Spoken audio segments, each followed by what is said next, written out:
In the quiet of the evening, where shadows softly play, a fairy tale wolf sheds his skin, gently drifting away, with a twinkle in his eye and a heart full of dreams. He waits for the Friday night glow, where the magic redeems. Oh, the wolf in the moonlight, he's found his true call, reading tales of wonder for one and for all. In a world of stars dancing, his spirit takes flight, with stories of beauty under the starlit night.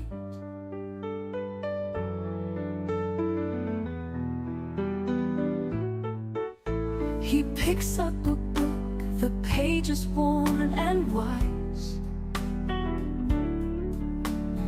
every line a whisper under the vast skies, from far off lands where the wild things roam, to enchanted forests where the heart finds home. Oh, the wolf in the moonlight, he's found his true call, reading tales of wonder for one and for all. In a world of stars dancing, his spirit takes flight, with stories of beauty under the starlit night. With every word he reads, he casts a spell of peace, transporting all who listen to a land where joy won't cease. For in these fairy tales, amidst the laughter and tears, the wolf finds his solace, he conquers his fears. As the night grows deeper, he serenades the moon with melodies that linger, a soft and soothing tune. In this sacred hour, where magic abounds, the fairy tale wolf writes love into sound.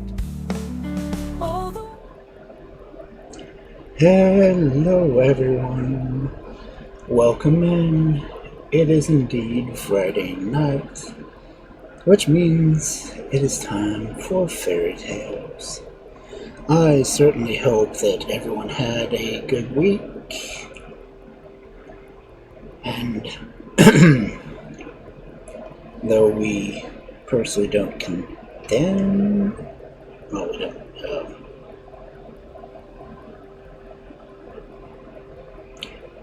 we don't condone killing. I'm much more the banishment type. We did have major events this week.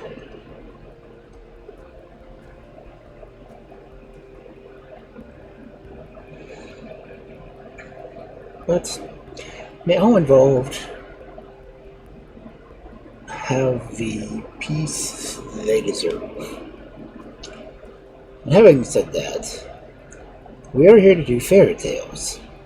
We're here to lighten moods and possibly encourage reading and or drifting to sleep.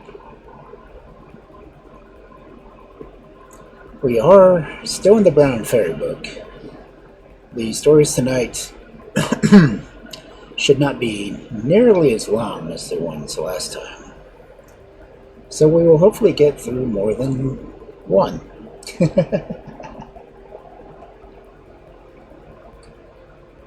But as I said, it's Friday, it's fairy tale night, And it's interesting that, well, not interesting. One of my monitors keeps blinking on and off. But it is interesting that we are all here. We have survived the week relatively unscathed. And it is really just the weekend. And for most people, that means it's time to relax. I'm hoping my audio sounds a little bit better today. I had to rearrange a few things and adjust filters and whatnot. I did slightly move where my camera is, so I'm facing more it and the microphone.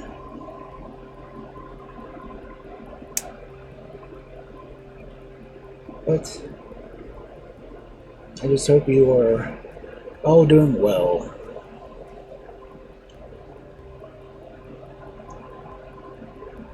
And I guess without much further ado, we will wander over to the library.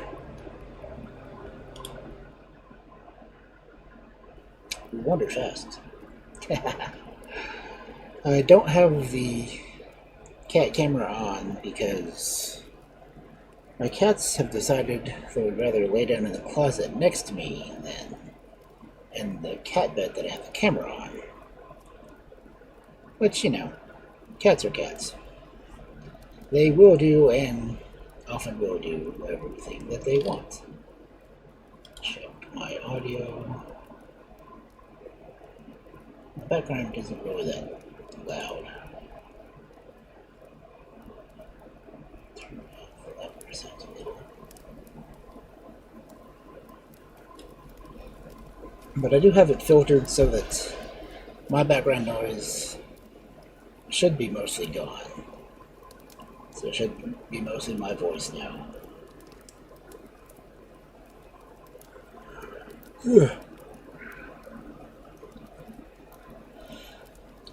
And since those of you here know that I do a lot of this more for my archives and the live stream, which, don't get me wrong, I love doing the live stream because it's always interesting to interact with people during the stories, or between the stories, or up and down the stories, all around the stories. But I do save a lot of these for my YouTube channel because I've been doing more story narrations than I do streams, honestly. So I really do a lot more for the saving and the editing.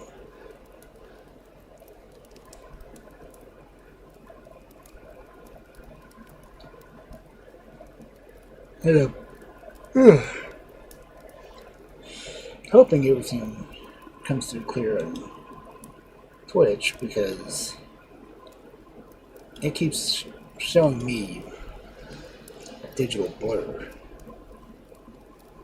But I'm also recording this at the same time, so if one doesn't turn out great, I've got the other.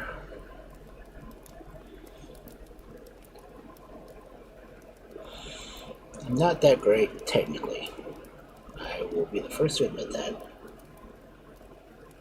Which in itself is fairly sad, since I'm probably the most technically adept person in my family.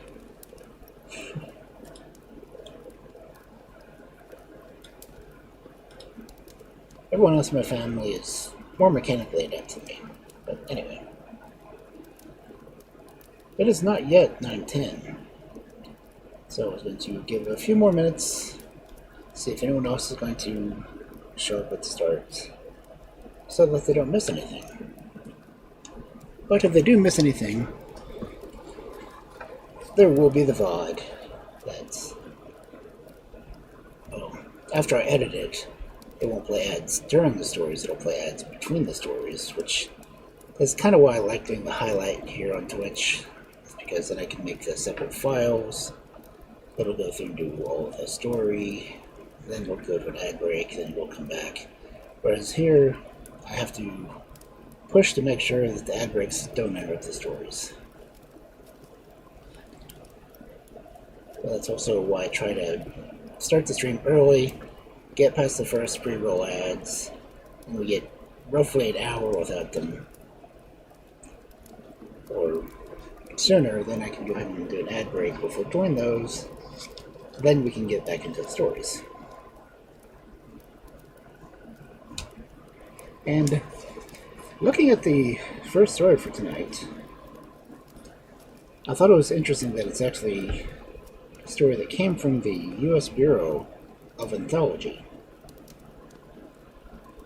which means someone actually went around and recorded Native American stories, which is in fact awesome.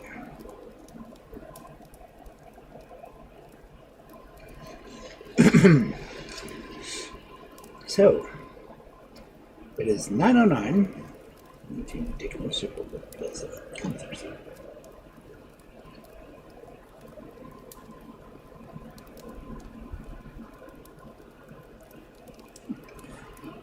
Hey, Guilty.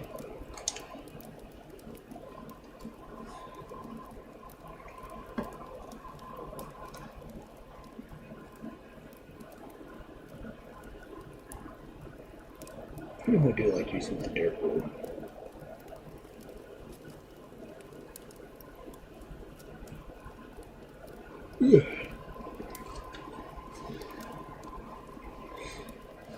Here, just about to start the first story.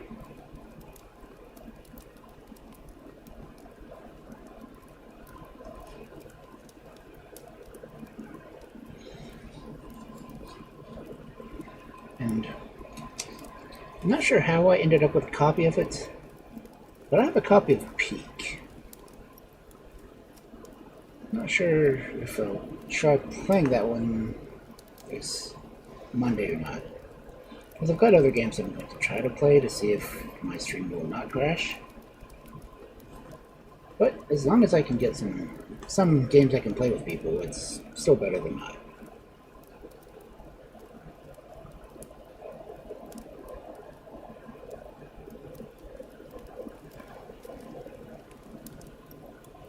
I currently have kittens playing tag on my porch. They're a little distracting.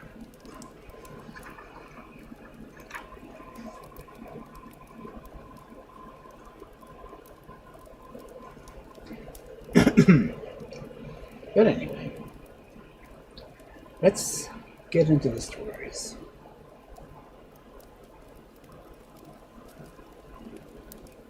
And our first story for this fabulous Friday night of fairy tales: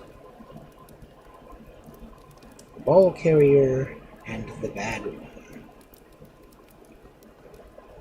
Far in the forest there were two little huts.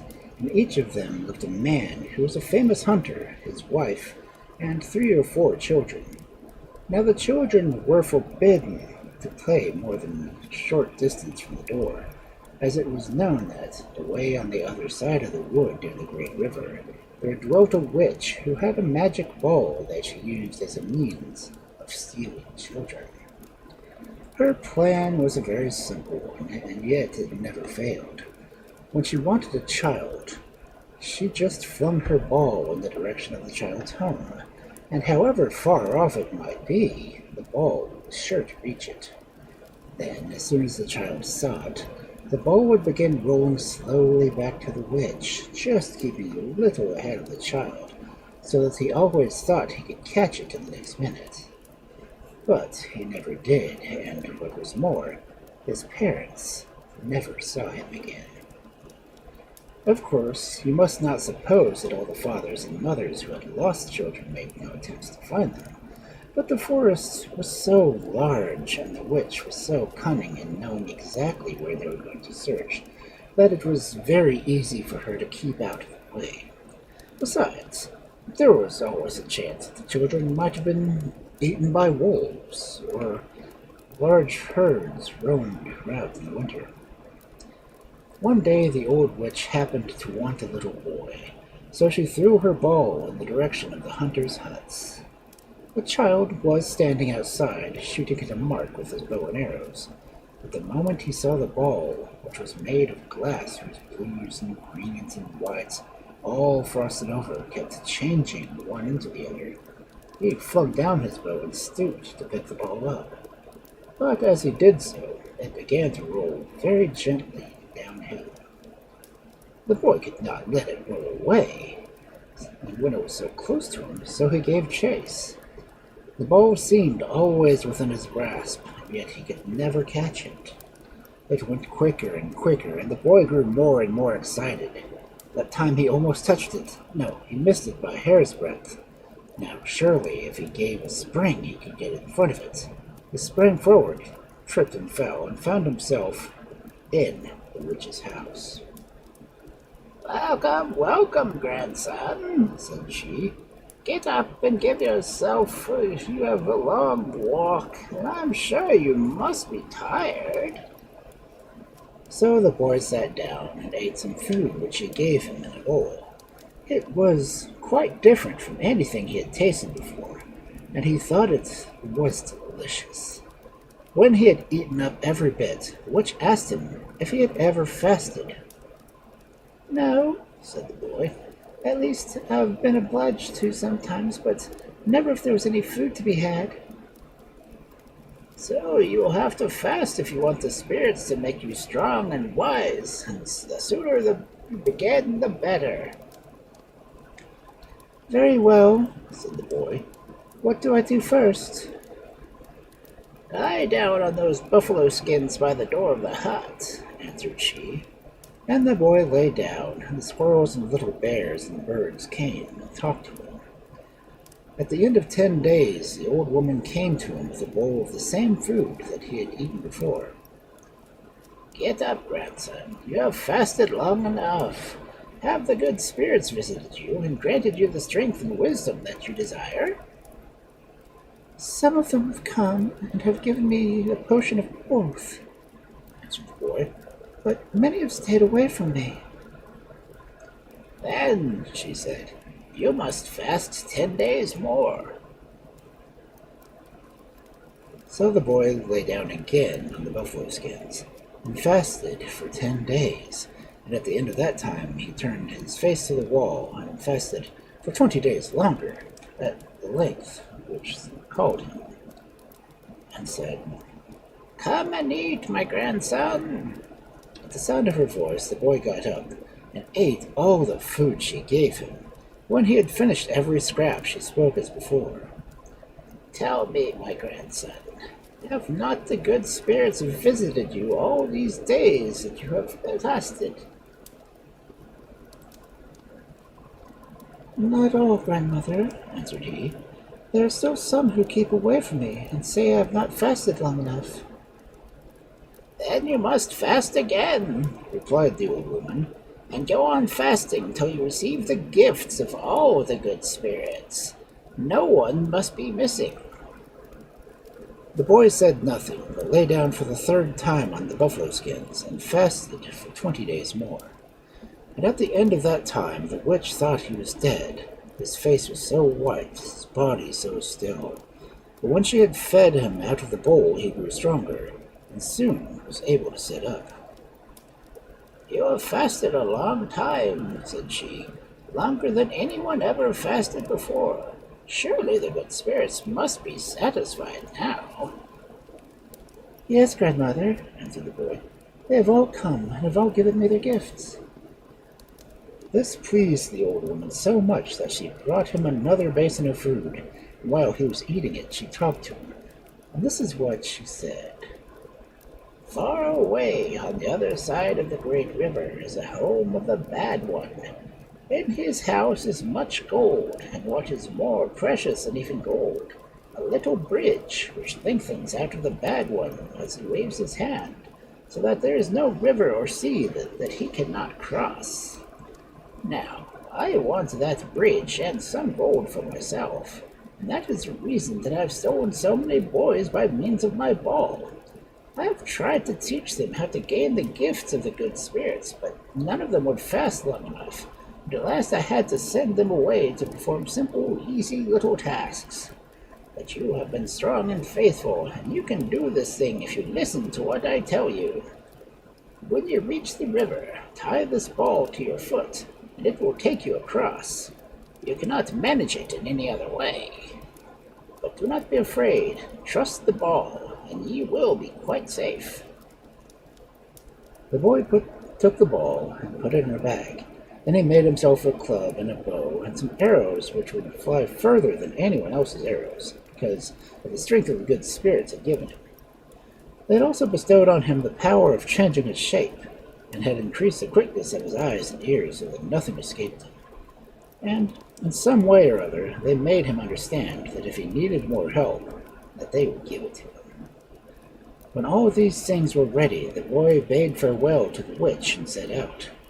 He walked through the forest for several days without seeing anyone but his friends the squirrels and the bears and the birds. But though he stopped and spoke to them all, he was careful not to let them know where he was going. At last, after many days, he came to the river, and beyond it he noticed a small hut standing on a hill, which he guessed to be the home of the bad one. But the stream flowed so quickly that he could not see how he was ever to cross it, and in order to test how swift the current really was, he broke a branch from a tree and threw it in. It seemed hardly to touch the water before it was carried away, and even his magic sight could not follow it. He could not help being frightened, but he hated giving up anything that he had once undertaken, and fastening the ball to his right foot, he ventured into the river. To his surprise, he was able to stand up. Then a panic seized him, and he scrambled up on the bank again. In a minute or two, he plucked up the courage to go a little further in the river, but again its width frightened him. The second time, he turned back. However, he felt rather ashamed of his cowardice, as it was quite clear that this ball could support him, and on his third trial he got safely to the other side. Once there, he replaced the ball in the bag and looked carefully around him. The door to the bad one's hut was open, and he saw that the ceiling was supported by great wooden beams which hung with bags of gold on the little bridge. He saw, too, the bad one sitting in the midst of his treasures, eating his dinner, and drinking something out of a horn. It was plain to the boy that he must invent some plan of getting the bad one out of the way, or else he would never be able to steal the gold or the bridge. What should he do?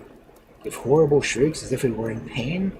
Let the bad one not care whether he were murdered or not. Call him by his name. But the bad one was very cunning and would suspect some trick. He must try something better than that. And suddenly an idea came to him, and he gave a little jump of joy. "Oh, how stupid of me to not think of it before," said he, and he wished with all his might that the bad one should become very hungry, so hungry that he could not wait a moment for fresh food to be brought to him. And sure enough, at that instant, the bad one called out to his servant, "You did not bring me food that would satisfy a sparrow. Fetch some more at once, for I am perfectly starving." Then, without giving the woman time to go to the larder, he got up from his chair and rolled, staggering from hunger, towards the kitchen. Directly the door had closed on the bad one, the boy ran in, pulled down a bag of gold from the beam, and tucked it under his left arm. Next he unhooked the little bridge and put it under his right. He did not try to escape, as most boys his age would have done, for the wisdom put into his mind by the good spirits taught him that before he could reach the river and make use of the bridge, the bad one would have tricked him by his footsteps and been upon him.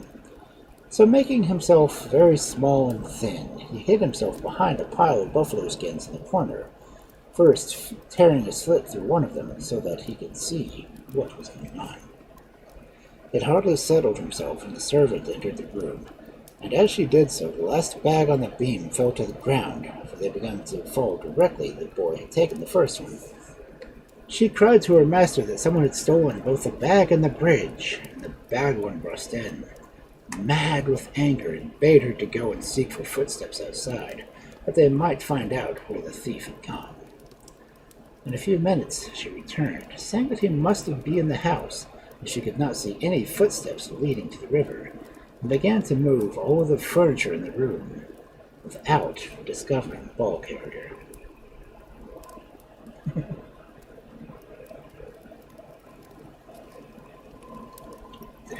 ordered.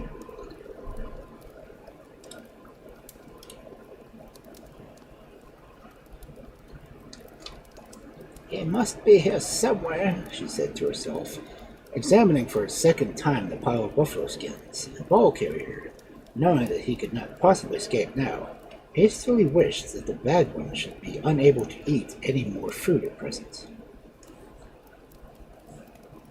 "Ah, there's a slit in this one," cried the servant, shaking the skin, "and here he is!" And she pulled the ball carrier, looking so lean and small that he would hardly have made a mouthful for a sparrow. "Was it you who took my golden bridge?" said the bad one. "Yes," said the ball carrier, "it was I who took them." The bad one made a sign to the woman, who inquired where he had hidden them. He lifted his left arm where the gold was. Then she picked up a knife and scraped his skin so that no gold should be left sticking to it. "What have you done with the bridge?" she said. And he lifted his right arm, from which he took the bridge, while the bad one looked on, well pleased. "Be sure that he does not run away," chuckled he. "Boil some water and get him ready for cooking while I go and invite my friends, the water demons, to the feast." The woman seized Ball Carrier between her finger and thumb and was going to carry him to the kitchen when the boy spoke. "I'm very lean and small now," he said, "hardly with the trouble of cooking. But if you were to keep me 2 days and give me plenty of food, I should get big and fat. As it is, your friends the water demons would think you meant to laugh at them when they found the feast was just me." "Well, perhaps you are right," answered the bad one. "I will keep you for 2 days." And he went out to visit the water demons. Meanwhile, the servant, whose name was Lungwoman, led him into a little shed and chained him up to a ring in the wall. But food was given him every hour, and at the end of 2 days, he was as fat and as big as a Christmas turkey, could hardly move his head from one side to the other. "He will do now," said the bad one, who came consistently to see how he was getting on. "I shall go and tell the water demons that we expect them for the dinner tonight. Put the kettle on the fire and be sure no one will count to taste the broth." The landwoman lost no time in obeying her orders, and she built the fire, which had got very low, and filled the kettle with water, and passing a rope which hung from the ceiling through the handle, swung it over the flames. Then she brought in Ball Carrier, who, seeing all these preparations, wished that as long as he was in the kettle of water he might really not boil, though it would hiss and bubble, and also that the spirits would turn the water into fat. The kettle soon began to sing and bubble, and Ball Carrier was lifted in. Very soon the fat, which was able to make the sauce, rose to the surface, and Ball Carrier, who was bobbing about from one side to the other, called out that Lungwoman had better taste the broth, as he thought that some salt should be added to it. The servant knew quite well that her master had forbidden her from doing such a thing of any kind, and when once the idea was put into her head, she found the smell from the kettle delicious as she unhooked the long ladle from the wall and plunged it into the kettle. "You'll spill it all if you don't stand far so off," said the boy. "Why don't you come a little nearer?" And as she did, he cried to the spirits to give him back his usual strength, to make the scalding hot water. Then he gave the kettle a kick, which upset all the boiling water upon her, and jumping over her body, he seized once more the gold in the bridge, picked up his club and bow and arrows, and after setting fire to the bad one's hut, ran down to the river, which he crossed safely with the help of the bridge.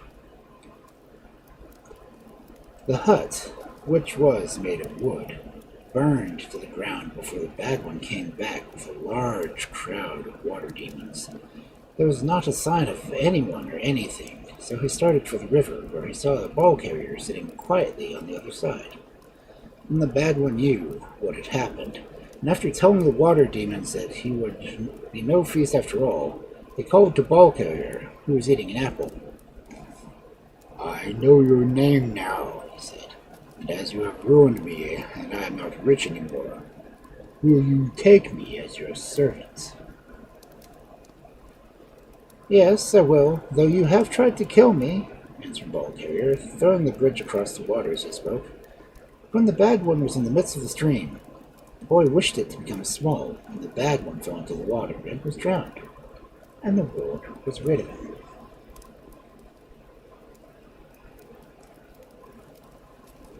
Part 2. How Ball Carrier finished his task. After Ball Carrier had managed to drown the bad one so that he could not do any more mischief, he forgot the way to his grandmother's house, and could not find it again, though he searched everywhere. During this time he wandered into many strange places and had many adventures, and one day he came to a hut where a young girl lived. He was tired and hungry and begged her to let him in and rest, and while he stayed a long while, and the girl became his wife. One morning he saw two children playing in front of the hut, and went out to speak to them. But as soon as they saw him, they sent up a cry of horror and ran away. "They are the children of my sister who has been on a long journey," replied his wife. "And now that she knows you are my husband, she wants to kill you." "Let her try," replied Ball Carrier. "It is not the first time people have wished to do that, and I am still here, you see." "Be careful," said his wife. "She is very cunning." But at this moment the sister-in-law came up. "How do you do, brother-in-law? I've heard of you so often that I'm very glad to meet you. I'm told you are more powerful than any man on earth, and as I am powerful too, let us try which is strongest." "That will be delightful," answered he. "Suppose we begin with a short race, and then we will go on to other things." "That will suit me well," replied the woman, who was a witch. "Let us agree that the one who wins shall have the right to kill the other." "Oh, certainly," said Ball Carrier. "But I don't think we shall find a flatter course than the prairie itself. No one knows how many miles it stretches. We will run to the end and come back." This being settled, they both made ready for the race, and Ball Carrier silently begged the good spirits to help him, and to not let him fall into the hands of this wicked witch. "When the sun touches the trunk of that tree, we shall start," said she, as they stood side by side. But with the first step, Ball Carrier changed himself into a wolf, for a long way kept ahead. Then gradually he heard her creeping up behind him, and soon she was in front. So Ball Carrier took the shape of a pigeon, and flew rapidly past her. But in a little while she was in front again, and at the end of the prairie was in sight. "A crow can fly past without a pigeon," he thought. And as a crow he managed to pass her and held his ground so long that he fancied her quite beaten. The witch began to be afraid too, and putting out all her strength slid past him. Next he put on the shape of a hawk, and in this form he reached the bounds of the prairie, and the witch turning homewards at the moment. Bird after bird he tried, but every time the witch gained on him and took the lead. At length the goal was in sight, and Ball Carrier knew that unless he could get ahead, now he would be killed before his own door, under the eyes of his wife. His eyes had grown dim from fatigue, his wings flapped wearily and hardly bore him along, while the witch seemed as fresh as ever. What bird was those in flight swifter than this?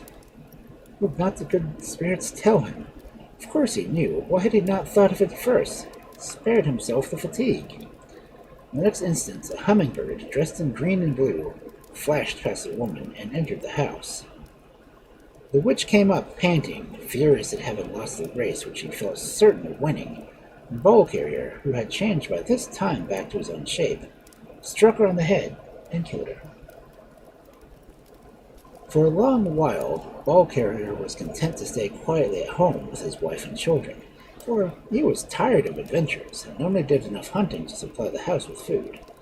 But one day he happened to eat some poisonous berries that he found in the forest, and grew so ill that he felt he was going to die. "When I'm dead, do not bury me in the earth," he said, "but put me over there among that clump of trees." So his wife and her 3 children watched him day as long as he was alive, and after he was dead, took him up and laid the body in a platform of stakes which they had prepared in the grove. As they returned weeping to the hut, they caught a glimpse of a ball rolling down the path back to the old grandmother.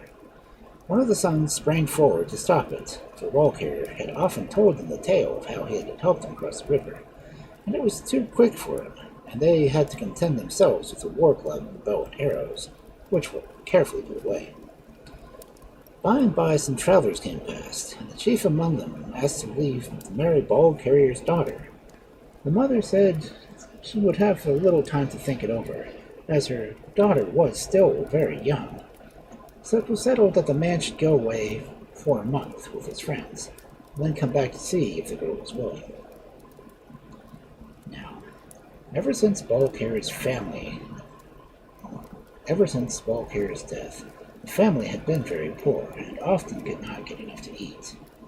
One morning the girl, who had no supper and no breakfast, wandered off to look for cranberries. And though she thought she was quite near to home, she was astonished at noticing a large hut, which certainly had not been there when she had last come this way. No one was about, so she ventured to peep in. Her surprise was increased at seeing, heaped over in the corner, a quantity of food of all sorts, while a little robin redbreast stood perched on a beam, looking down on her. "It is my father, I'm sure," she cried, and the bird piped in answer. From that day, whenever they wanted food, they went to the hut. Though the robin could not speak, he would hop on their shoulders and let them feed him with the food they knew he liked best. When the man came back, he found the girl looking so much prettier and fatter than when he left her, and he insisted that they should be married on the spot. And the mother, who did not know how to get rid of him, gave in. The husband spent all his time hunting, and the family had never had so much meat before. But the man, who had seen for himself how poor they were, noticed with amazement that they did not care to seem about it, or to be hungry. They must get food from somewhere, he thought one morning, when he pretended to be going out to hunt. He hid in a thicket to watch. Very soon they all left the house together and walked to the other hut, which the girl's husband saw for the first time, as it was hid in a hollow. He followed and noticed that each one went up to the redbreast and shook him by the claw, and then he entered boldly and shook the bird's claw too. The whole party afterwards sat down to dinner, after which they all returned to their own hut. The next day the husband declared that he was very ill and could not eat anything, but this was only a presence that he might get what he wanted. The family were all much distressed and begged him to tell them what food he fancied. "Oh, I could not eat any food," he answered every time. And at each answer his voice grew fainter and fainter, until they thought he would die from weakness before their eyes. "There must be something you could take, if you would only say it," replied his wife. Nothing, except, perhaps, but of course that would be impossible." "No, I'm sure it is not," she replied. "You shall have it, I promise. Only tell me what it is." "I think, but I could not ask you to do such a thing. Leave me alone and let me die quietly." "You shall not die," cried the girl, who was very fond of her husband, for he did not beat her as most girls' husbands did. "Whatever it is, we'll manage to get it for you." "Well then, I think if I had that redbreast nicely roasted, I could eat a little bit of his wing." His wife started back in horror at such a request, but the man turned his face to the wall and took no notice, as he thought it was better to leave her to herself for a little. Weeping and wringing her hands, the girl went down to her mother. The brothers were very angry when they heard the story and declared that if anyone were to die, it should certainly not be the robin. But all that night the man seemed getting weaker and weaker, and at last, quite early, the wife crept out and, stealing to the hut, killed the bird and brought him home to her husband. Just as she was going to cook it, her two brothers came in. They cried out in horror at the sight, and rushing out of the hut, declared they would never see her any more. And the poor girl, with a heavy heart, took the body of the redbreast up to her husband. But directly she entered the room, the man told her that he felt a great deal better, and that he would rather have a piece of bear's flesh, well boiled, than any bird, however tender. His wife felt very miserable to think that their beloved redbreast had been sacrificed for nothing, and begged him to try a little bit. "You felt so sure it would be good for you before," she said, "that I can't help thinking it would be quite cure you now." But the man only flew into a rage and flung the bird out the window. Then he got up and went out. Now all this while the ball had been rolling to the old grandmother's hut on the other side of the world.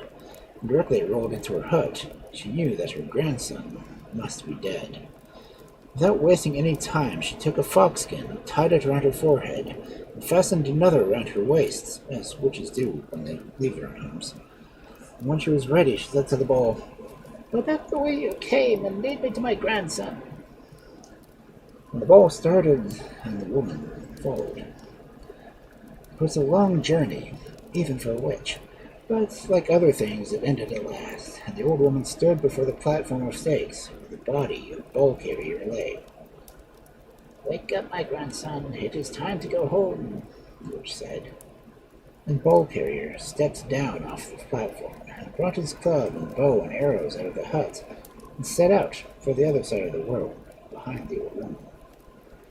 When they reached the hut where Ball Carrier had fastened so many years ago, the old woman spoke for the first time since they had started on their way. "My grandson, did you ever manage to get that gold from the bad one?" "Yes, grandmother, I got it." "Where is it?" "Here, in my left armpit," answered he. So she picked up a knife and scraped away all the gold which had stuck to his skin, which she had been sticking there ever since he first stole it. After she had finished, she asked again, "My grandson, did you manage to get the bridge from the bad one?" "Yes, grandmother, I got that too," he answered. "Where is it?" she asked, and Ball Carrier lifted his right arm and pointed to his armpit. "Here is the bridge, grandma," said he.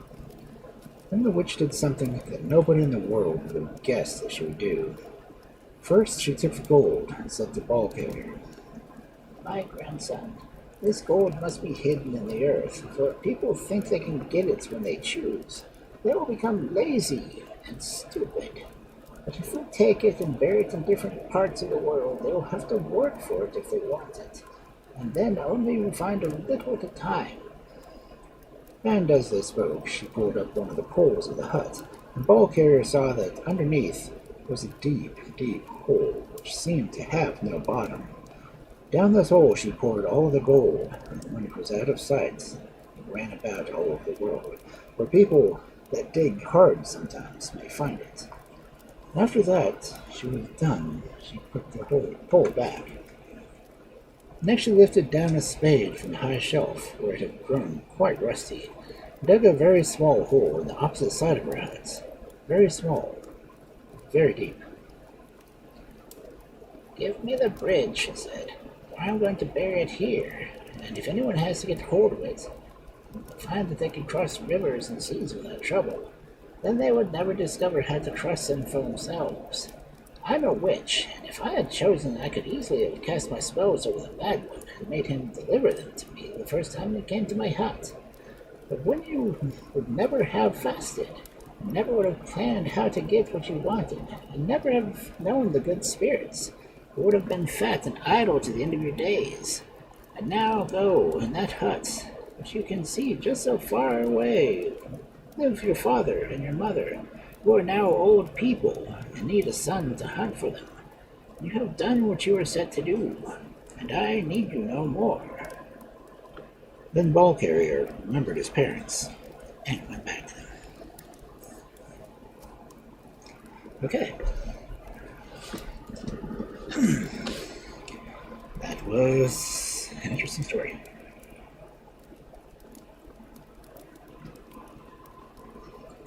And yes, Ball Carrier.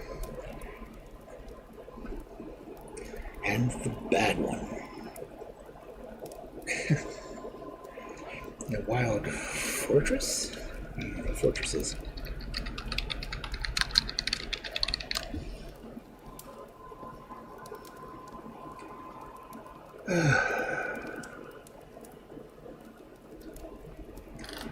"17 minutes before the ads."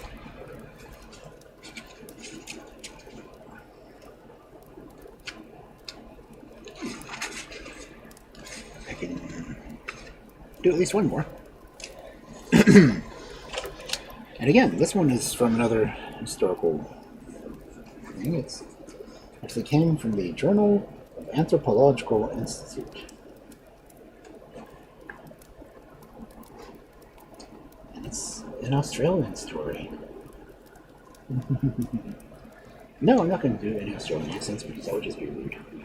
Anyway, our next story for the night: the Bunyip. Long, long ago, far, far away on the other side of the world, some young men left the camp where they lived to get some food for their wives and children.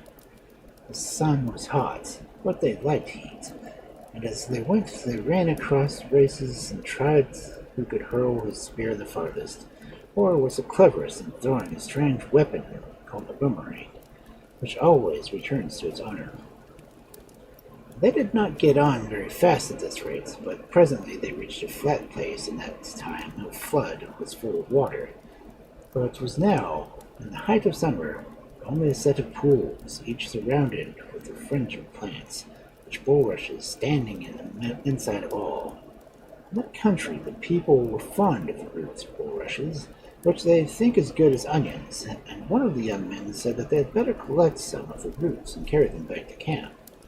It did not take them long to weave the tops of the willows into a basket, and they were just going to wade into the water and pull up a bulrush when a youth suddenly called out, "After all, why should we waste our time in doing only that is only fit for women and children? Let them come and get the roots for themselves, but if we fish for eels, they can get anything else." This delighted the rest of the party, and they began to arrange their fish lines and made from the bark of yellow mimosa, and to search for bait for their hooks. Most of them used worms, but one laid a piece of raw meat for dinner into a skin mold, cut off a little bit, and baited his line with it, unseen by his companions. For a long time they cast patiently, without receiving a single bite. The sun had grown low in the sky, and it seemed as if they would go home empty-handed, not even with a basket of roots to show, when the youth, who baited his hook with the raw meat, suddenly saw his line disappear under the water. Something, very heavy fish he supposed, was pulling so hard that he could hardly keep his feet, and in a few minutes it seemed either that if he must let go or be dragged into the pool. He cried to his friends to help, and at last, trembling with fright at what they were going to see, they managed between them to land on the bank the creature that was neither a calf nor seal, but something of both, with a long, broad tail.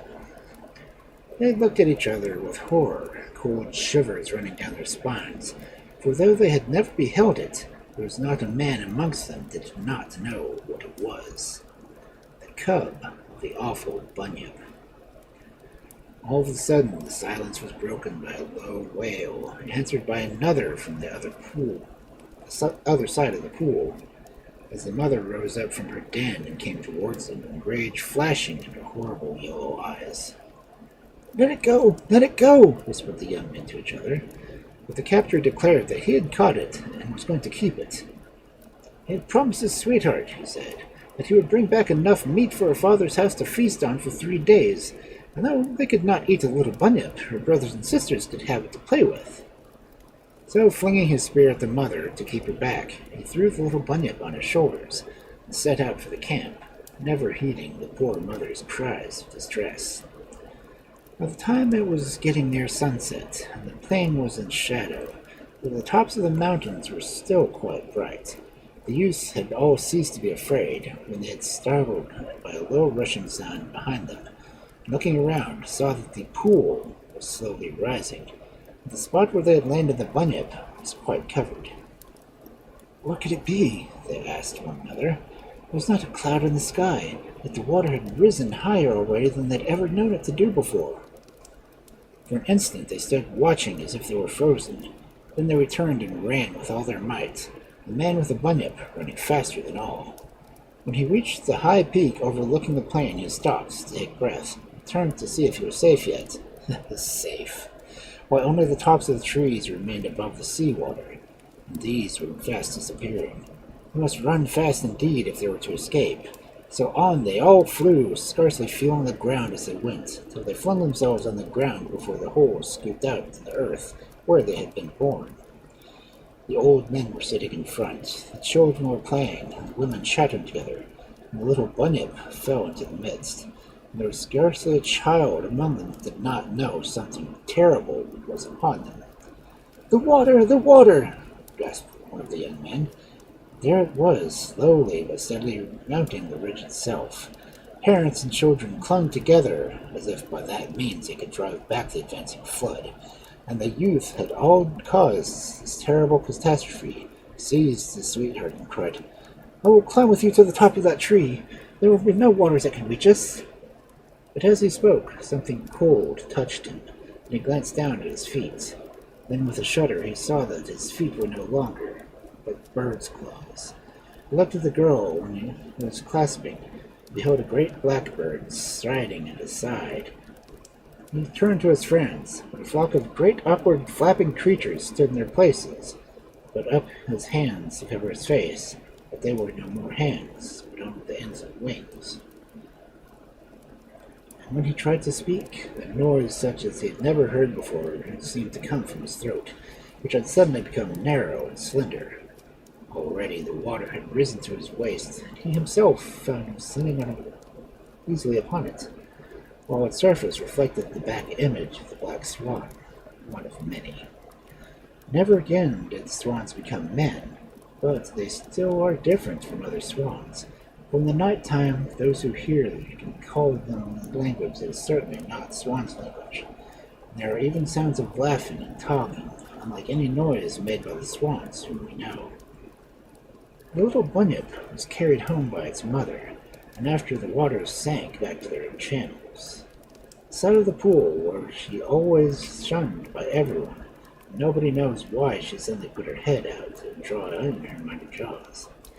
But people say that underneath the black waters of the pool, she has a house filled with beautiful things, such as mortals who dwell on earth have no idea of. Though how they know, I cannot tell you. Nobody has ever seen it. Okay then.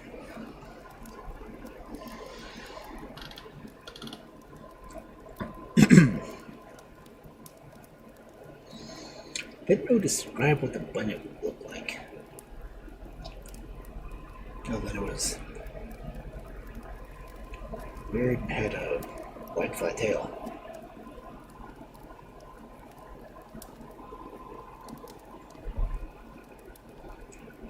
Anyway,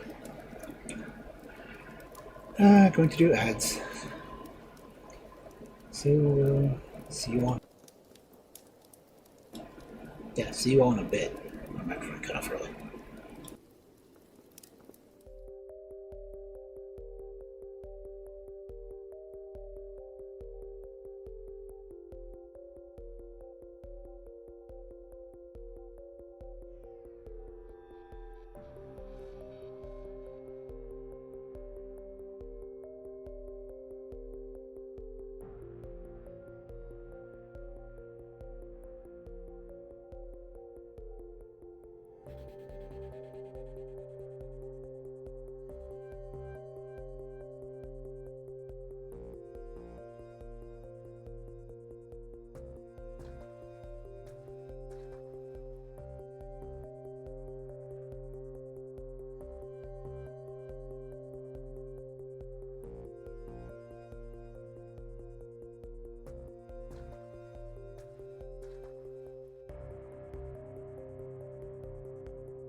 And we're hopefully back. So, I hadn't heard that Bunyip story. It was interesting.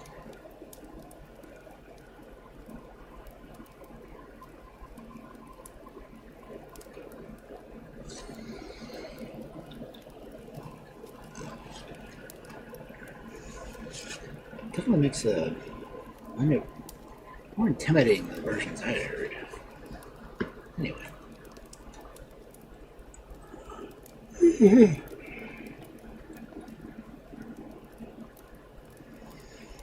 The next one appears to be French.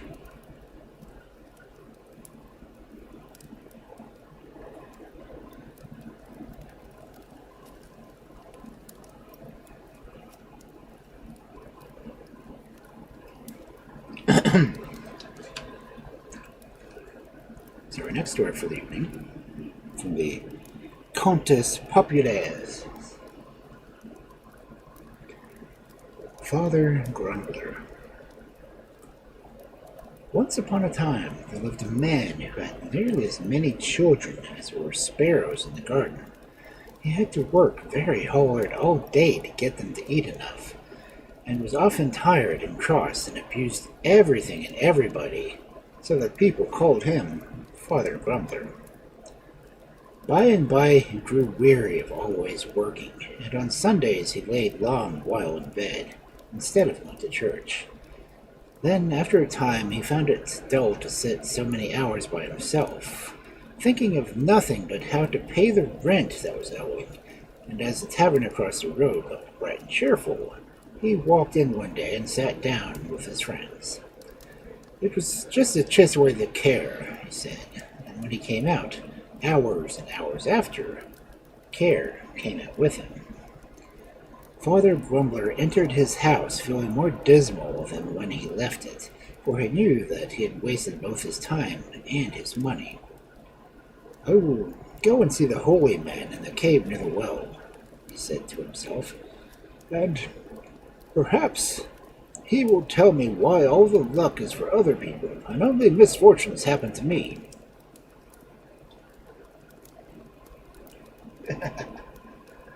Yes, it will hydrate. Congrats on getting first. Finally.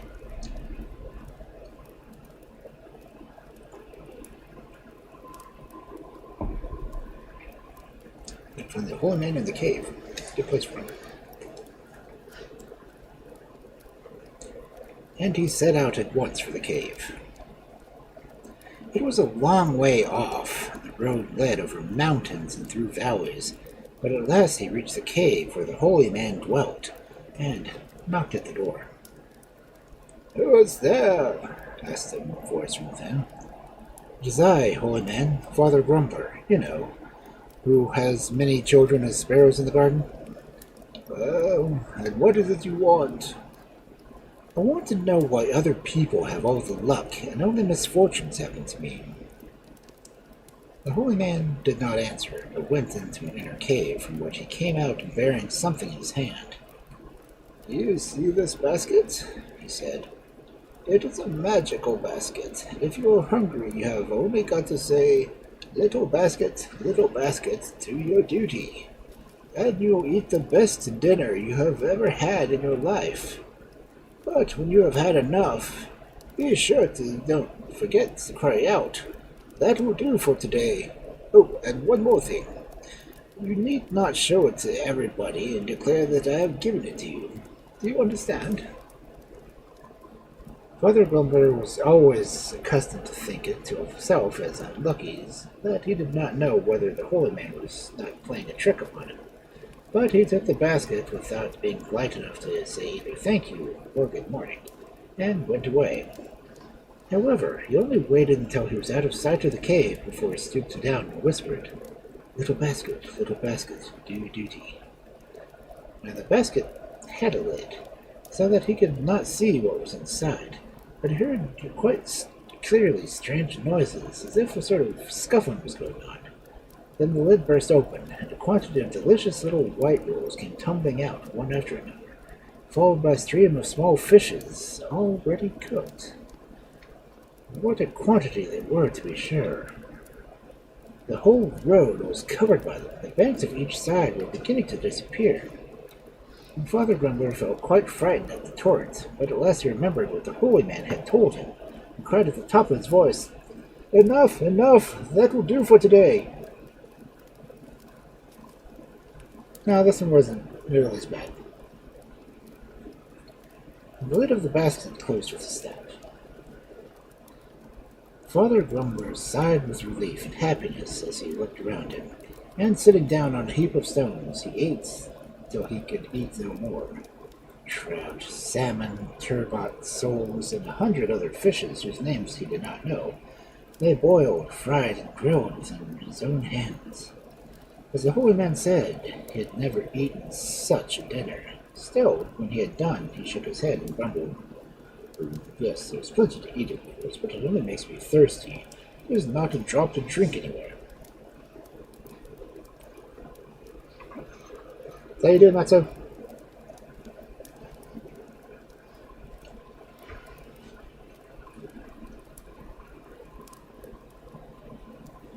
Oh yeah, he's not nearly as cranky in this preface as he was the other ones.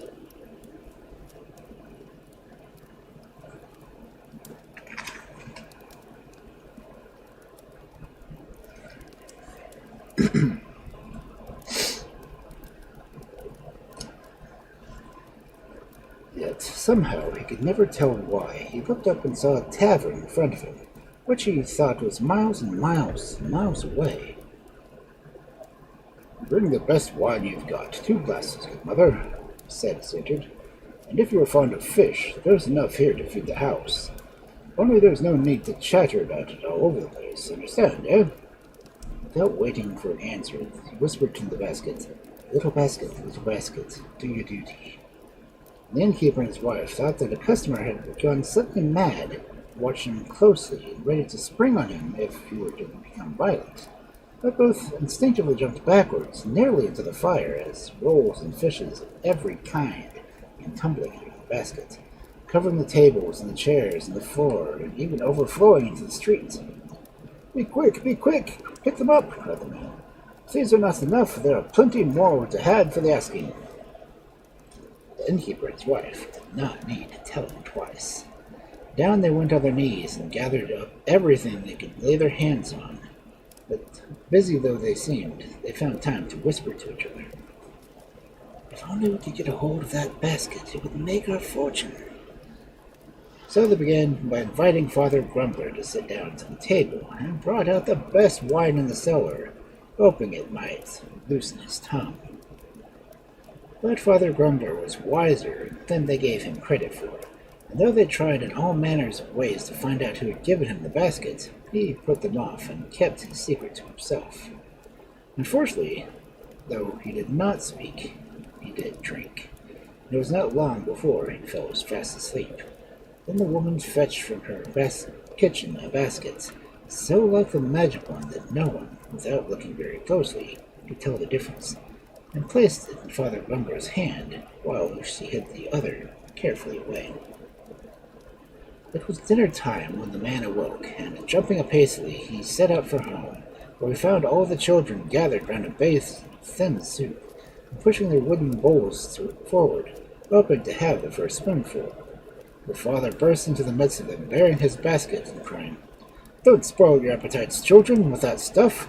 Do you see this basket? Well, I only have to say, little basket, do your duty, and you will see what will happen.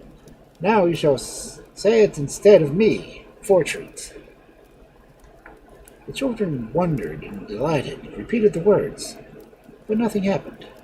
Again and again they tried, but the basket was only a basket, with a few scales of fish sticking to the bottom, for the innkeeper's wife had taken it to the market the day before. "What sort of matter is this thing?" cried the father at last, snatching the basket from him, and turning it over and grumbling and swearing while he did so, under the eyes of his astonished wife and children, who did not know whether to cry or to laugh. "It certainly smells of fish," he said, and then he stopped, for a sudden thought had come to him. "Suppose it is not mine after all. Supposing... Oh, the scoundrels!" but listened to his wife and children, who were friends at his strange conduct, begging him to stay home. He ran across to the tavern and burst open the door. "Can I do for anything for you, Father Grumbler?" asked the innkeeper's wife in her softest voice. "I've taken the wrong basket, by mistake, of course," he said. "Here is yours. Will you give me back my own?" What are you talking about?" answered she. "You can see for yourself that there is no basket here." And though Father Grumbler did look, it was quite true that none were to be seen. "Come, take a glass to warm you on this cold day," said the woman, who was anxious to keep him in a good temper, and as this was an invitation, Father Grumbler never refused. He tossed it off and left the house.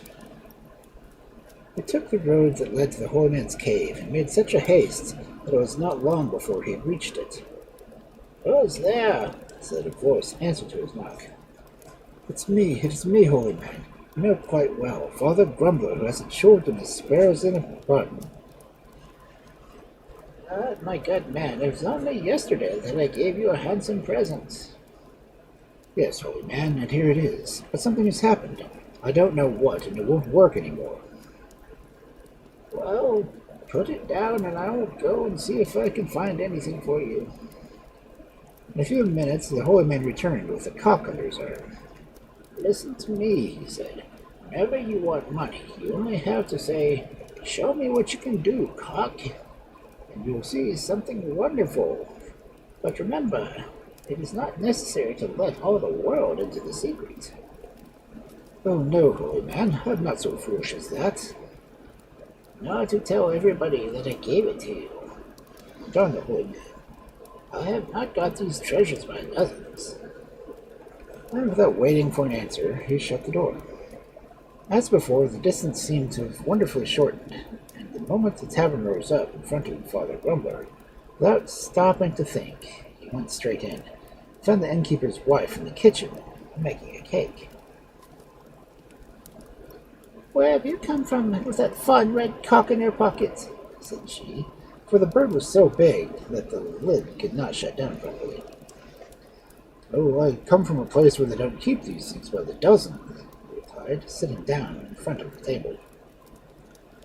The woman said no more, but set before him a bottle of his favorite wine, and soon he began to wish to display his prize. "Show me what you can do, cock," he said. And the cock stood up and flapped his wings 3 times, crowing with a voice like a trumpet. At each crow there fell from his beak golden drops and diamonds as large as peas. This time Father Grumbler did not invite the innkeeper's wife to pick up his treasures, but put his hat over the cock's beak, and, as if to catch everything to let it fall out, and he did not see the husband or wife exchange glances with each other, which said, "That would be a splendid cock to put in the basket." "Have another glass of wine," suggested the innkeeper when they had finished admiring the beauty of the cock, for they pretended not to have seen the gold or the diamonds. And Father Grumbler, nothing loth, drank one more glass after another till his head fell forward on the table and was once more sound asleep. Then the woman gently coaxed the cock from the basket and carried it off with a poultry yard, and which she thought one exactly like it, and propped it into place. Night was falling when the man awoke, and throwing proudly some grains of gold on the table to pay for the wine he had drunk, he tucked the cock comfortably into his basket and set out for home. His wife and children were waiting for him at the door, and as soon as they caught sight of him, she broke out. "You're a nice man to go wasting your time and drinking yourself in the tavern and leaving us to starve. Aren't you ashamed of yourself?" "You don't know what you are talking of," he answered. "Money? Why, I have gold and diamonds now, as much as I want. Do you see that cock? Well, you only have to say to him, 'Show me what you can do, cock,' and something splendid will happen." Neither wife nor children were inclined to put much faith in him after the last experience. However, they took it as worth trying, and did as he told them. The cock flew around the room like a mad thing, and crowed till their heads nearly split with the noise. but no gold or diamonds dropped to the floor, not even a tiny grain either.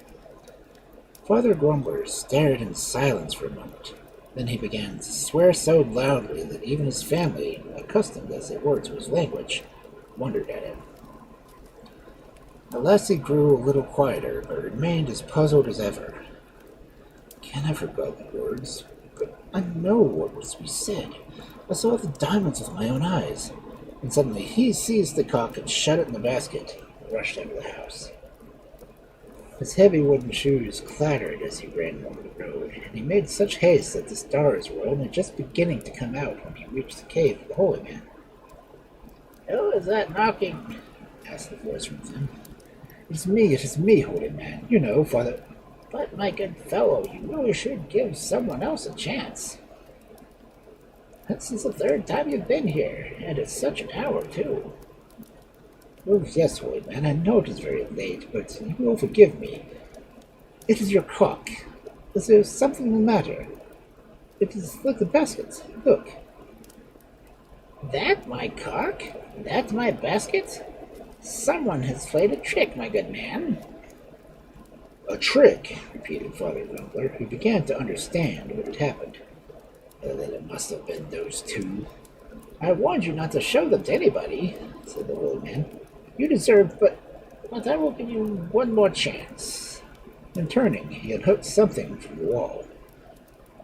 When you wish to dust your jackets and those of your friends, he said, you've only got to say, flick, flick, switch, be quick. And you will see what will happen. And that is all I have to tell you. And, smiling to himself, the holy man pushed Father Grumbler out of the cave. I understand now, muttered the old, as he took the road home, but I think I've got two rascals. And he hurried to the tavern with the basket under his arm, with the cock and the switch both inside. Good evening, friends, he said as he entered them. I'm very hungry and should be glad if you would roast this cock for me as soon as possible. This cock and no other. Mind what I say. And he went on. Oh, another thing. You can light the fire with this basket. And when you have done that, I will show you something I have in my bag. When he spoke, he tried to imitate the smile that the holy man had given him. These directions made the innkeeper's wife very uneasy. However, she said nothing and began to roast the cock, while her husband did his best to make the sleepy man whine, but all in vain. After dinner, which he did not eat without grumbling, for the cock was very tough, and the man stuck his hand into the table and said, Now listen to me. Go and fetch my cock and my basket at once. Do you hear? Your cock and your basket, Father Grumbler, but you have just my cock and my basket, interrupted he. And if you are too deaf and too stupid to understand what that means, I've got something which might help to teach you. He opened his bag and cried, Flack, flick, switch, be quick! And flack, flick, like lightning, the white switch sprang out of the bag, gave such hearty blows to the innkeeper and his wife, and to Father Grumbler to the bargain, that they all jumped as high as feathers when a mattress is shaken. Stop, stop! Make it stop, and you shall have your cock in your basket, cried the man and his wife. Father Grumbler, who had no wish to go on, called out between his hops, Stop then, can't you? That is enough for today. But the switch paid no attention. It dealt out its blows as before, and might have still been dealing them to this day, if the holy man had not heard his cries and come to the rescue. Enter the bag quick, he said, and the switch obeyed. Now go and fetch the cock and the basket. And the woman went without a word and placed them on the table. You have all got what you deserved, continued the holy man, and I have no pity for any of you. I shall take my treasures home, and perhaps someday I may find a man who knows how to make the best of the chances that are given to him. But that will never be you, he added, turning to Father Grumbler.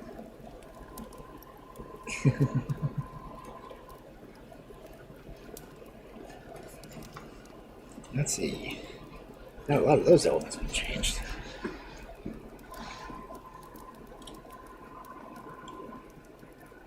Was it cheap viewers were viewers.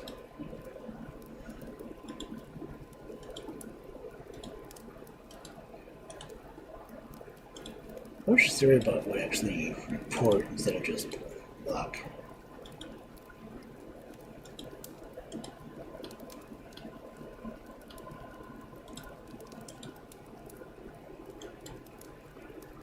Anyway, Sloppy Blizzard 4P.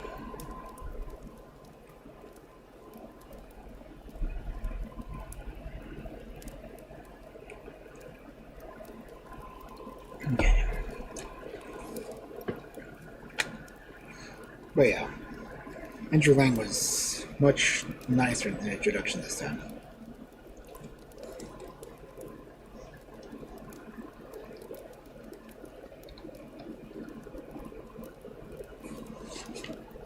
Let's see.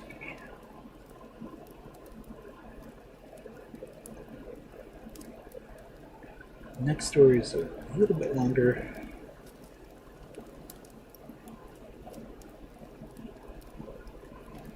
So yeah, I'll go get into it. Might be final story for the night, so you'll be getting it. Adapted from folklore Brazilian. The story of the Yara. Down in the south, where the sun shines so hotly that everything and everybody sleeps all day, and even the great forest seems silent, except early in the morning and late in the evening. Down in this country there once lived a young man and a maiden.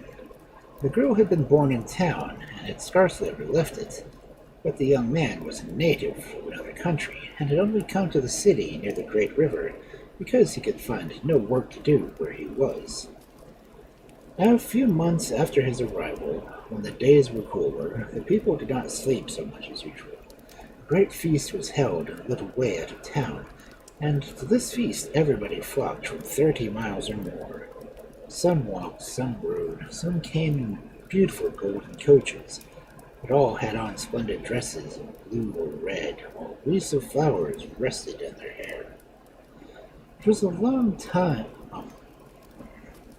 It was the first time that the youth had been present on such an occasion, and he stood silently aside, watching the graceful dances and pretty games played by the young people. And as he watched, he noticed one girl, dressed in white with scarlet pomegranates in her hair, who seemed to him lovelier than all the rest. When the feast was over, the young man returned home. His manner was so strange that it drew the attention of all his friends. Through his next workday, the youth continued to see the girl's face, throwing the ball to her companions, or treading her way between them as she danced. At night,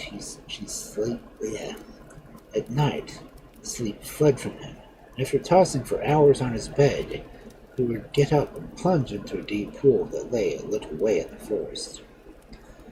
This state of things went on for some weeks, and at last chance favored him.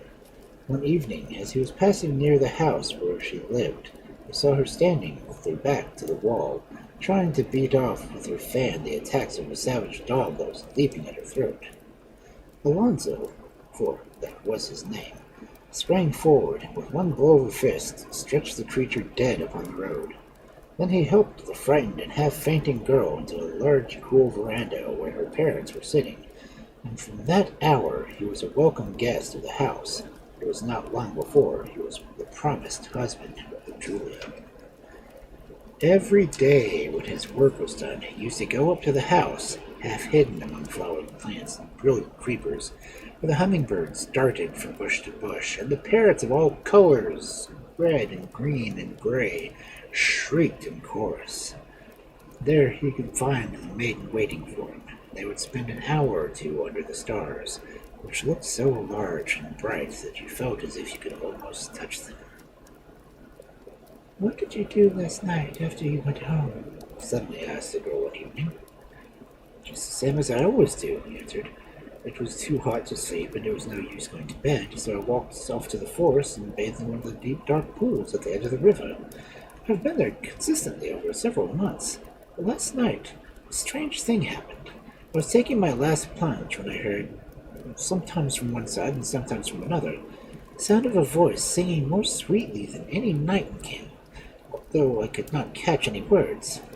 I left the pool, and dressing myself as fast as I could, I searched every bush and tree around the water, as I fancied that perhaps it was my friend who was playing a trick on me. But there was not a creature to be seen. When I reached home, I found my friend fast asleep. Julia listened. Her face grew deadly white, and her whole body shivered as if with cold.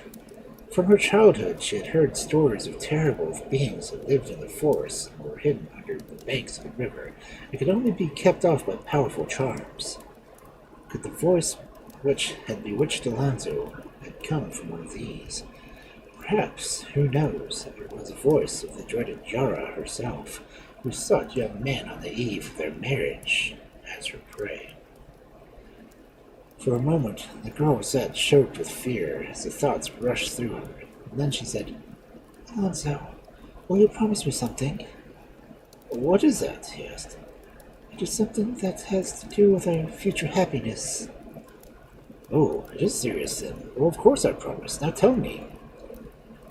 "I want you to promise," she answered, lowering her voice to a whisper, "never to bathe in those pools again." "But why not, Queen of my soul? Have I not gone there always? Nothing has harmed me, flower of my heart." "No, but perhaps something will. If you will not promise, I shall go mad with fright. Promise me." "Why? What is the matter? You look so pale. Tell me why you are frightened." "Did you not hear the song?" she asked, trembling. "Suppose I did. How could that hurt me? It was the loveliest song I ever heard."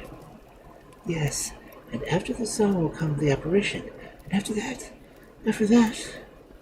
"I don't understand. Well, after that?" "After that... death." Alonso stared at her. Had she really gone mad? Such talk was very unlike Julia, but before he could collect his senses, the girl spoke again. "That is the reason why I implore you never to go there again. At any rate, so after we are married." "And what difference will our marriage make?" "There will be no danger then. You can go and bathe there as often as you like." "But tell me, why are you so afraid?" "Because the voice you heard, I know you will laugh at this, but it is quite true. It was the voice of the Yara." At these words, Alonso burst into a shout of laughter, but it sounded so harsh and loud that Julia shrank away shuddering. It seemed as if he could not stop himself, and the more he laughed, the paler the poor girl became, murmuring to herself as she watched him.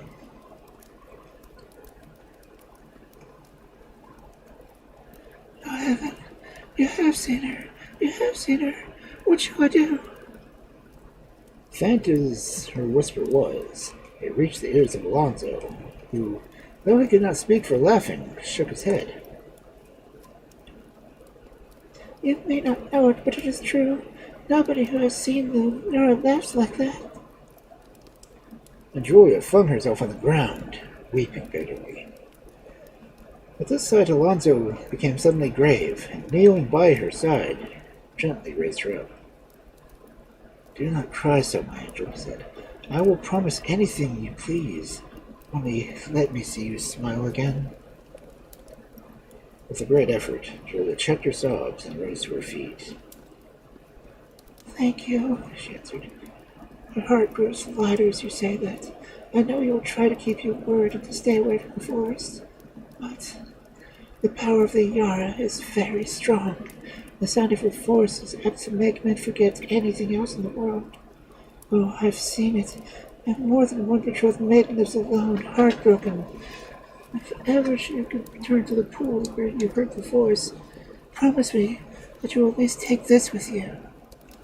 And opening a curiously carved box, she took out a seashell shot with many colors, and sang a song softly to it. "The moment you hear the Yara's voice," said she, "put this to your ear.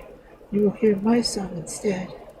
Perhaps, I do not know for certain, but perhaps I may be stronger than the Yara. It was late that night when Alonzo returned home. The moon was shining on the distant river, which looked cool and inviting, and the trees of the forest seemed to stretch their arms out and beckon him near. But the young man steadily turned his face in the other direction and went home to bed. The struggle had been hard, but Alonzo had his reward the next day in the joy and relief with which Julia greeted him. He assured her that, having overcome the temptations, the danger was over now, but she, knowing better than he did the magic of the Yara's face and voice, did not fail to make him repeat his promise when he went away.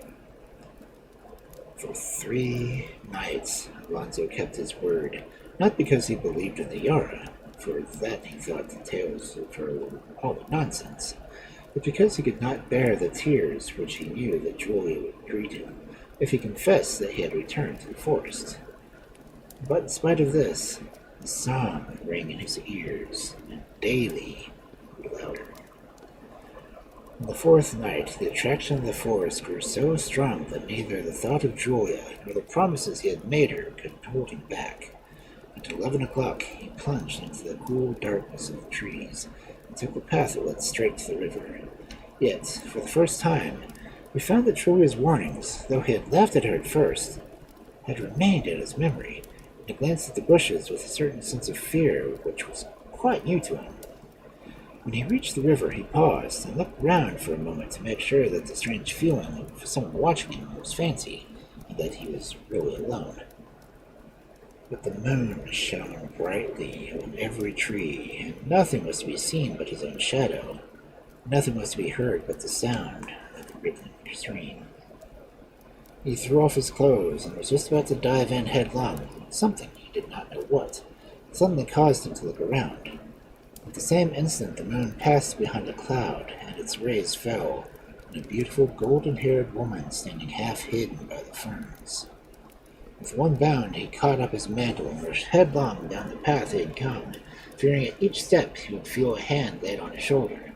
It was not till he had left the last of the trees behind and was standing in the open plain that he dared to look around. Then he thought he saw a figure in white still standing there, waving her arms to and fro. But this was enough. He ran along the road harder than ever, and never paused till he was safe in his own room. With the earliest rays of dawn, he went back to the forest to see whether he could find any traces of the Yara. But though he searched every clump of bushes and looked up every tree, everything was empty. The only voices he heard were those of the parrots, which are so ugly that they only drive people away. "I think I must be mad," he said to himself, "and have dreamt all that folly." And going back to the city, he began his daily work. But either that was harder than usual, or he must be ill, for he could not fix his mind upon it, and everybody he came across during the day inquired if anything had happened to give him that white, frightened look. "I must be feverish," he said to himself. "After all, it is rather dangerous to take a cold bath when one is feeling so hot." Yet he knew, while he said it, that he was counting the hours for night to come, that he might return to the forest. In the evening he went as usual to the creeper-covered house, but he had better have stayed away, as his face was so pale and his manner so strange that the poor girl saw that something terrible had occurred. Alonzo, however, refused to answer any of her questions, and all she could get was a promise to hear everything the next day. On pretense of a violent headache, he left Julia much earlier than usual and hurried quickly home. Taking down a pistol, he loaded it and put it in his belt. A little before midnight, he stole out to the tips of his toes as to disturb nobody. Once outside, he hastened down the road which led to the forest. He did not stop till he reached the river pool. Holding the pistol in hand, he looked about himself. At every little noise, the falling of a leaf, the rustle of an animal in the bushes, the cry of a night bird, he sprang up and cocked his pistol in the direction of the sound. Though the moon still shone, he saw nothing. By and by, a kind of dreamy state seemed to steal over him as he leaned against a tree. How long he had remained in this condition he could not have told. But suddenly he woke with a start, and hearing his name, he heard softly. "What was that?" he cried, standing upright instantly, but only an echo answered him. Then his eyes grew fascinated by the dark waters of the pool close to his feet, and he looked at it as if he could never look away. He gazed into the depths for some minutes, when he became aware that down in the darkness was the brightest spark, which got rapidly brighter and bigger. Again, that awful feeling took possession of him, and he turned his eyes from the pool, but it was no use. Something stronger than himself compelled him to keep him there. At last the waters parted softly, and floating on the surface he saw the beautiful woman whom he had fled only a few nights before. He turned to run, but his feet were glued to the spot. She smiled at him and held out her arms, but as she did so there came over him the remembrance of Julia, as he had seen her only a few hours earlier, and her warnings and fears of the very danger in which he now found himself. Meanwhile, the figure was always drawing nearer, nearer. But with a violent effort, Alonzo shook off his stupor, and taking aim at her shoulder, he pulled the trigger. The report awoke the sleeping echoes, and was repeated all through the forest. But the figure smiled still, and went on advancing. Again, Alonzo fired, and the second time the bullet whistled through the air, and the figure advanced nearer. A moment more, and she would be at his side. Then, his pistol empty, he grasped the barrel with both hands, and stood ready to use it as a club should the Yara approach closer. But it now seemed her turn to feel afraid, for she paused an instant while he pressed forward, still holding the pistol above his head, prepared to strike. In his excitement, he had forgotten the river, and it was not till the cold water touched his feet that he stood still by instinct. The Yara saw that he was wavering, and suffering herself to sway gently backwards and forwards on the surface of the river, she began to sing. The song floated through the trees, now far, now near. No one could tell whence it came. The whole air seemed full of it. Alonzo felt his senses going and his will falling. His arms dropped heavily to his side, but in falling struck against a seashell, which, as he had promised Julia, he had always carried in his coat. His dimmed mind was just clear enough to remember that she had said, and with trembling fingers that were almost powerless to grasp, he drew it out. As he did, the song grew sweeter and more tender than before, but he shut his ears to it and bent his head over the shell. Out of its depths rose the voice of Julia, singing to him as she had sung when he gave him the shell. And though the notes sounded faint at first, they swelled louder and louder, till the mist which had gathered about him was blown away. Then he raised his head, feeling that he had been through strange places where he could never have wandered any more. He felt himself erect and strong, and looked about him. Nothing was to be seen but the shining of the river and the dark shadows of the trees. Nothing was to be heard but the hum of the insects as they darted through the night.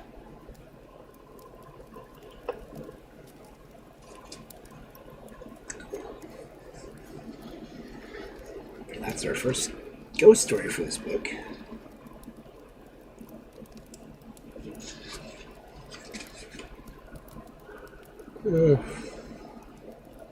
I'll do one more. That's only 3 pages.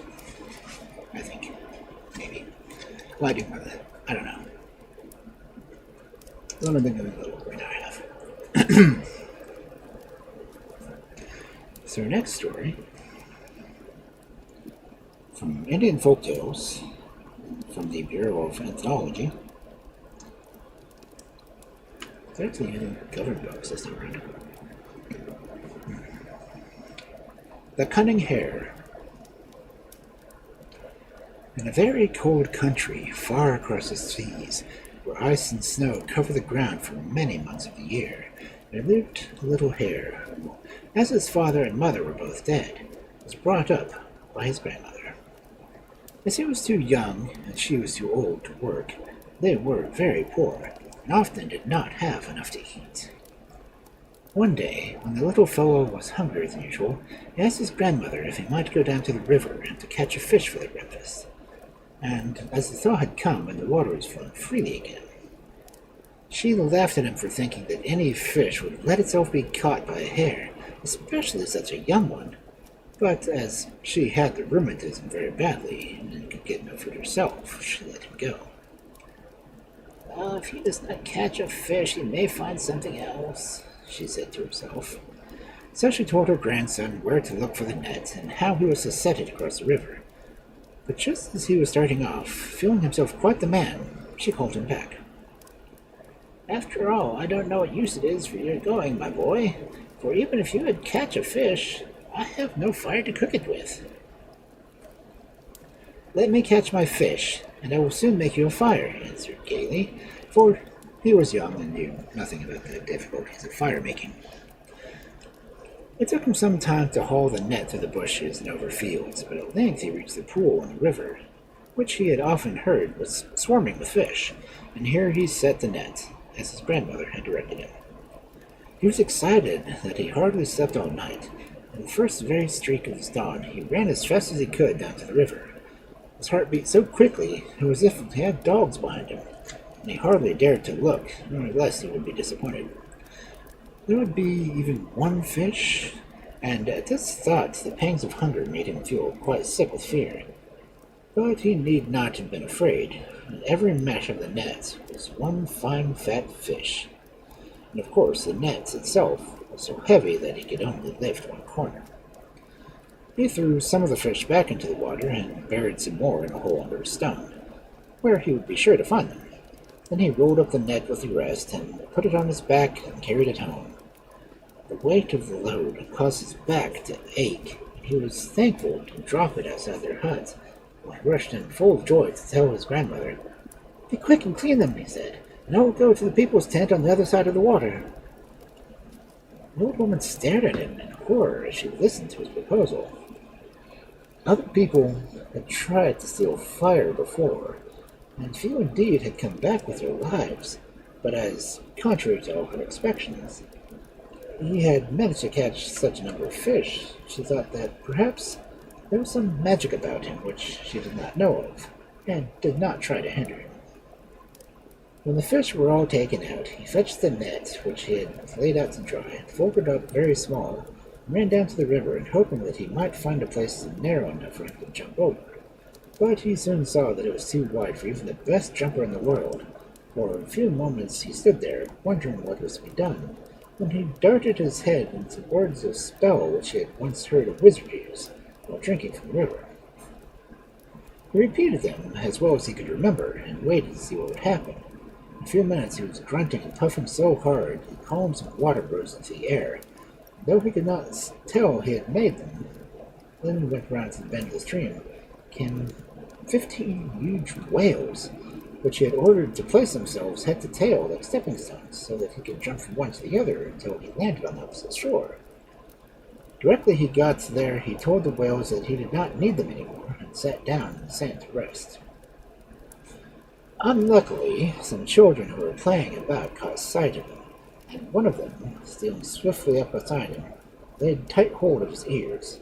The hare, who had been watching the whales as they sailed down the river, gave a violent start and struggled to get away, but the boy held on tight and ran back home as fast as he could.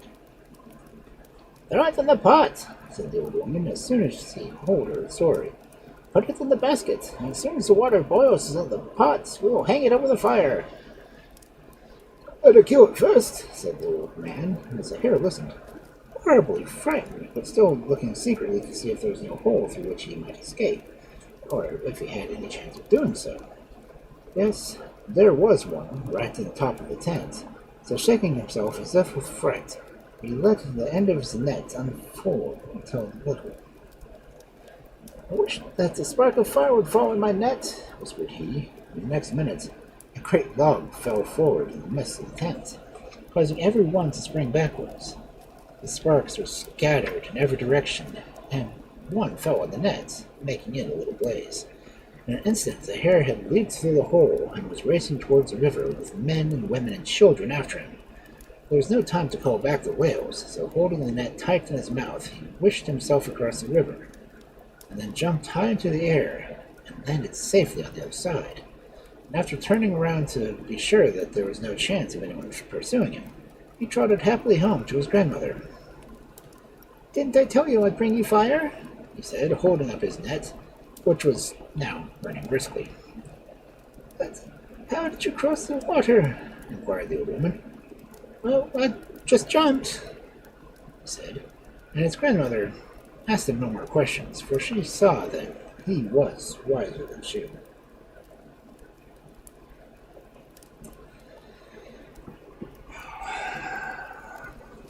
Sorely tempted to try and do another one. This is 4 pages.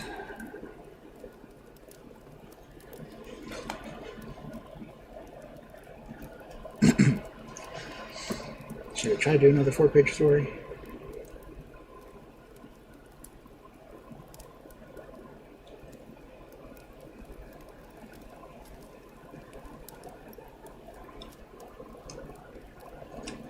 Or, well, it's only 10:41.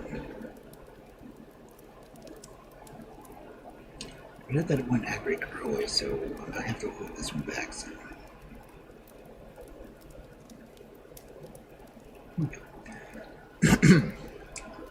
Hydrate.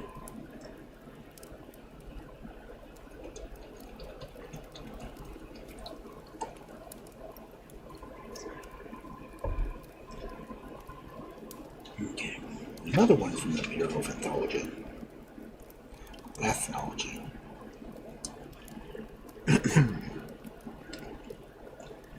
The Turtle and His Bride. There was once a turtle who lived among a great many people of different kinds in a large camp near a big river which was borne right up against the snows and flowed straight away south till it reached the sea, where the water was always hot. There were many other turtles in the camp, and this turtle was kind and pleasant to them all, but he did not care for any of them very much and felt rather lonely. At last he built himself a hut, and filled it with the skins for seats, and made it as comfortable as any hut for miles around. And when it was quite finished, he looked about the young women to see which of them he should ask to be his wife. It took him some time to make up his mind, for no turtle likes being hurried, but at length he found one girl who seemed prettier and more industrious than the rest. And one day he entered her home and said, "Will you marry me?" The young woman was so surprised at this question that she dropped the beaded slipper she was making and stared at the turtle. She felt inclined to laugh, the idea was so absurd, but she was kind-hearted and polite, so she looked as grave as she could and answered, "But how are you going to provide for a family? Why, when the camp moves, you will not even be able to keep up with the rest." "I can keep up with the best of them," replied the turtle, tossing his head. But though he was very much offended, he did not let the girl see it, and begged and prayed so hard for her to marry him, that at last she consented, although unwillingly. "You'll have to wait till the spring, though," she said. "I must make a great many slippers and dresses for myself. I shall not have much time afterwards." This did not please the turtle, but he knew it was no use talking, so all he answered was, "I shall go to war and take some captives, and I shall be away very several months, and when I return I shall expect you to be ready to marry me." So he went back to his hut and at once set out about his preparations. The first thing he did was to call all his relations together, and then, if they could come with him, and make war on the people of the neighboring village. The turtles, who were tired of doing nothing, agreed at once, and the next day the whole tribe left the camp. The girl was standing at the door of her hut as they passed, and laughed out loud. They moved so slowly. Her lover, who was marching at the head, grew very angry at this, and cried out, "In 4 days from now you will be weeping instead of laughing, because there will be hundreds of miles between you and me.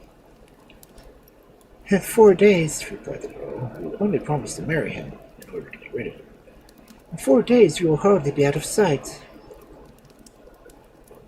Oh, I did not mean 4 days, but 4 years, answered the turtle hastily. Whatever happens, I shall be back by then. The army marched on until one day, when they felt as if they must have gone halfway around the earth, though they scarcely made 4 miles from camp. They found a large tree sitting across their path. They looked at it in dismay, and the oldest among them put their heads together to see what could be done. "We can't manage to get past by the top?" one asked. "Why, it would take us years," exclaimed another. "Just look at all those tall green branches spreading in every direction. If once we got tangled in them, we should never get out again." "Well then, let us go round by the bottom," said a third. "How are we to do that when the roots have made a deep hole, and above that is a high bank?" replied the fourth. "No, the only way I can think of is to burn a large hole in the trunk." And this they did, but the trunk was very thick and would not burn through. "It is of no use. We must give it up," they agreed at last. "After all, nobody ever need know. We have been away such a long time that we might have had all sorts of adventures." And so the whole company turned homewards again. It took even longer to go back than they had come, for they were tired and footsore from the journey. When they drew near the camp, they plucked up their courage and began to sing a war song. At this, the villagers came flocking to see what spoils the turtles had won. But as they approached, each turtle was seized by one of the wrists and exclaiming, "You are our spoils. You are our prisoners." "Now that I have got you, I will keep you," said the leader, who had happened to seize his betrothed. Everybody was naturally angry at this behavior, and the girl most of all, and in her secret heart she determined to have her revenge. But just at present, the turtles were too strong, so the prisoners had to put on their smartest slippers and their brightest clothes and dance a war dance while the turtles sang. They danced so long that it seemed as if they would never stop, until the turtle who was leading the singing suddenly broke into a loud chant. "Whoever comes here will die, will die." And at all this, the dancers were so frightened that they burst through the ring into the captors and ran back to the village, the turtles following very slowly. On the way, the chief turtle met a man who said to him, "That woman who has been your wife has married another man." "Is that true?" said the turtles. "Then I must see him." And as soon as the villager was out of sight, the turtle stopped, and taking a bundle containing fringes and ornaments from his back, he hung them about him, so that they rattled as he walked. When he was quite close to the hut where the woman lived, he cried out, "Here I am to claim the woman who promised to be my wife."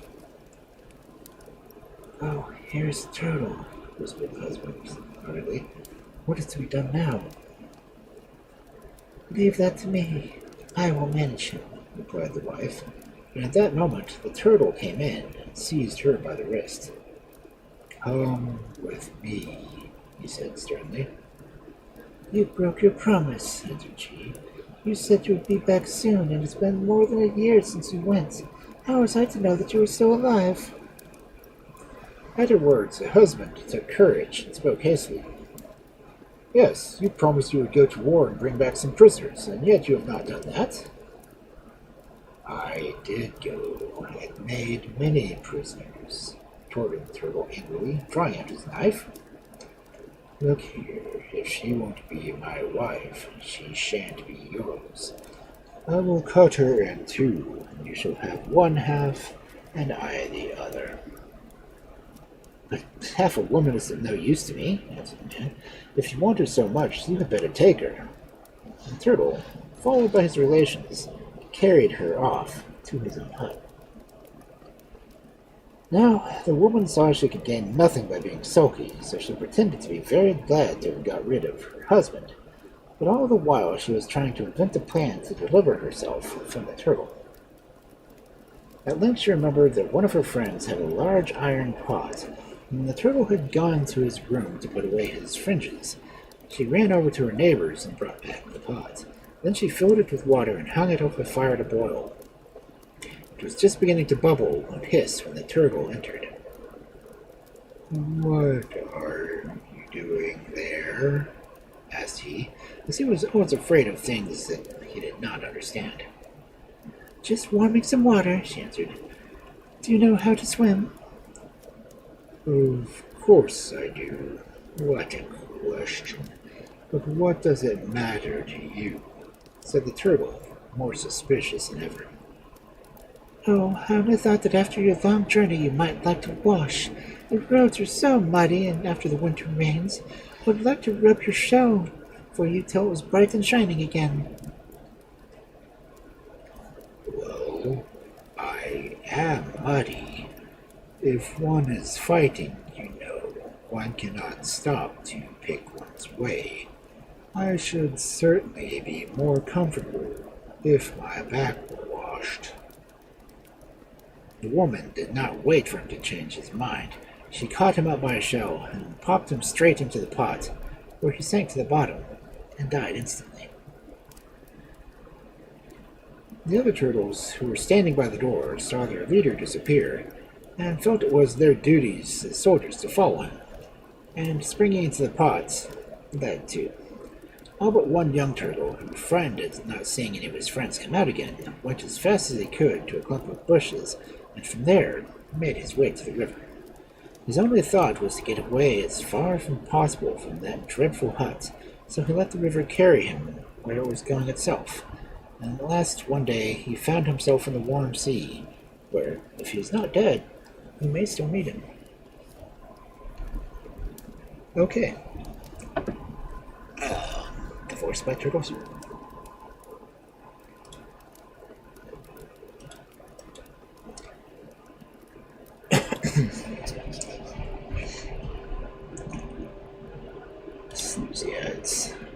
Well, thank you all for coming in, listening to me tell some stories.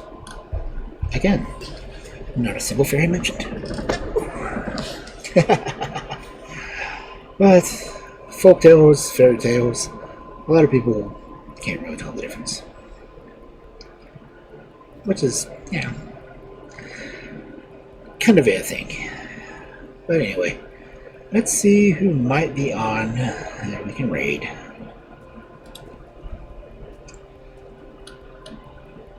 Let's see, Steph is doing her marathon still. It's her birthday marathon. Dusk is doing art.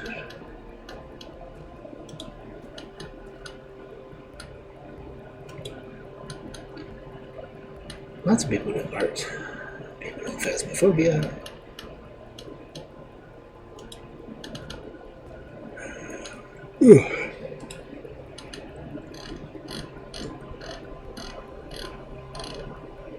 I guess I could see how many people I have.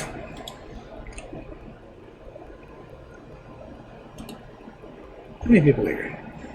Got 2.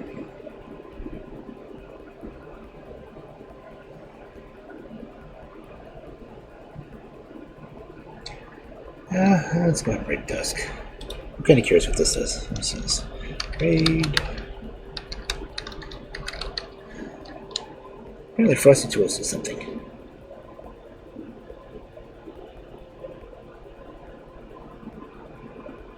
Okay. Oh! That last one is the message that gives us raid.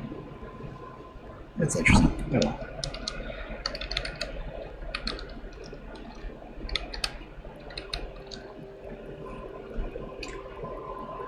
My regular ones are a lot easier.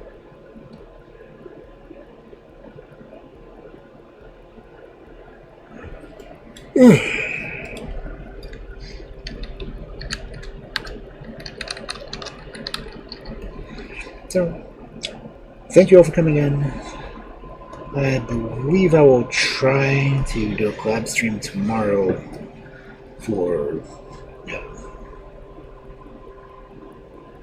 yeah, Cyberpunk Shards and Edge.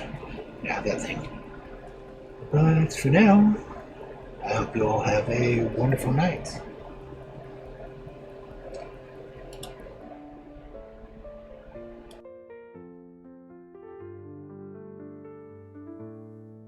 Not so long ago, in a world full of strife, a man born a wolf, living a dual life.